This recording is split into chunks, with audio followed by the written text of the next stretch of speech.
प्रकाश दुबे हमारे सहयोगी जुड़े हुए हैं लगातार। ब्रह्म प्रकाश, कैसे तय हुआ, क्या रणनीति बनी, अंदर की खबर कुछ बताइए।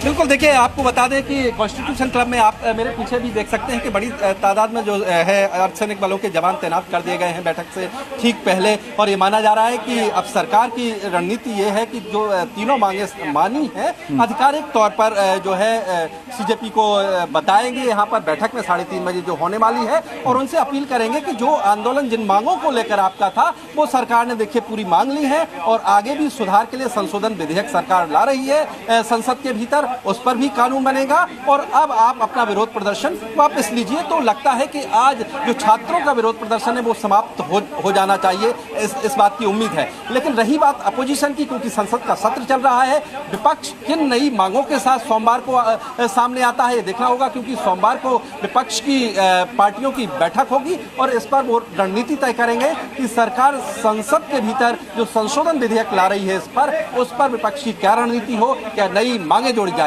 आपको दो महत्वपूर्ण बातें बताना चाहता हूं जो प्रधानमंत्री नरेंद्र मोदी ने सीधे छात्रों को कन्वे किए हैं। देखिए, और बीते 24 घंटे में 6 बड़े फैसले प्रधानमंत्री नरेंद्र मोदी ने लिए और खुद इस मामले को आगे लीड किया, 2 वीडियो जारी किए। देखिए, उसमें 2 महत्वपूर्ण संशोधन विधेयक जो आने वाला है, 2 महत्वपूर्ण चीजें हैं। सबसे महत्वपूर्ण चीज है कि इन्वेस्टिगेशन में जो टाइम लगता है, अगर पेपर लीक होता है, इन्वेस्टिगेशन में टाइम लगता है, तो उसको टाइम बाउंड कर दिया गया है, और कोर्ट के भीतर जो टाइम लगता है उसको 3 महीने की टाइम लिमिट कर दी गई है। फास्ट ट्रैक कोर्ट में 3 महीने के भीतर फैसला सुनाना होगा। तो ये 2 महत्वपूर्ण चीजें हैं जिससे छात्रों का भरोसा और जगह है, और संशोधन विधेयक जो आएगा उसमें ये तस्वीर भी सामने आएगी, और भारी भरकम जुर्माना और 10 साल तक कैद की सजा अगर पेपर लीक होता है तो उनके कल्प्रिट को, दोषियों को। तो ये महत्वपूर्ण प्रावधान आपको इस बिल में देखने को मिलेंगे। तो आप कह सकते हैं कि सरकार सुधार की तरफ भी आगे बढ़ रही है कि पेपर लीक जैसी घटनाएं फिर ना हो भविष्य में, और दूसरा कि जो छात्रों की अभी मांगे थी